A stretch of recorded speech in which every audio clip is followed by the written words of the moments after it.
ఒకటి తిరుమల లడ్డూలో కల్తీకి సంబంధించి డాల్డా కలిసి ఉంటే కలిసి ఉండొచ్చు. ఖచ్చితంగా అది కలిసిన దాన్ని వెనక్కి పంపించారు కాబట్టి ఆ కుట్ర భగ్నం చేసినట్టే. డాల్డా కలవడం కూడా తప్పే, నో డౌట్ ఎట్ ఆల్ అందులో. కానీ జంతు నూనెలు అనటం వల్లనే భక్తుల సెంటిమెంట్ గాయపడ్డటువంటి సందర్భం. అది లేదన్నటువంటిది ప్రాథమికంగా కోర్టు అభిప్రాయపడుతున్నటువంటిది. అదే సందర్భంలో నివేదికలో 2 రకాలుగా ప్రొజెక్ట్ అయినటువంటి సందర్భం. ఇప్పుడు దాని మీద సిట్ నడుస్తుంటుంది.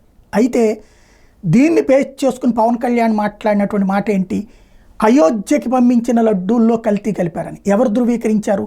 నేను అదే విషయం ఇంతకుముందు కూడా అడిగింది.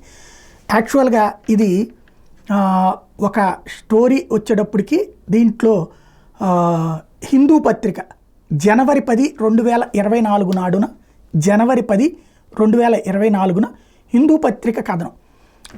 ఇది అప్పుడు అయోధ్యకి సంబంధించినటువంటి అంశం. ఏంటయ్యా అంటే దీంట్లో ఉన్నటువంటి సభ్యుడు సౌరభ్ బోరా, అతను తిరుమల తిరుపతి దేవస్థానం సభ్యుడు. అయోధ్యకి సంబంధించిన లడ్డూల ఏర్పాట్లు అతనే చూసింది.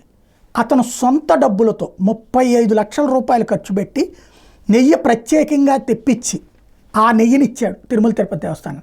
ఆ నెయ్యితో లడ్డూలు తయారు చేశారు. ఆ లడ్డూల్నే అక్కడికి పంపించింది. ఇది అసలు విషయం. ఆనాడు హిందూలో వచ్చినటువంటి కథనం.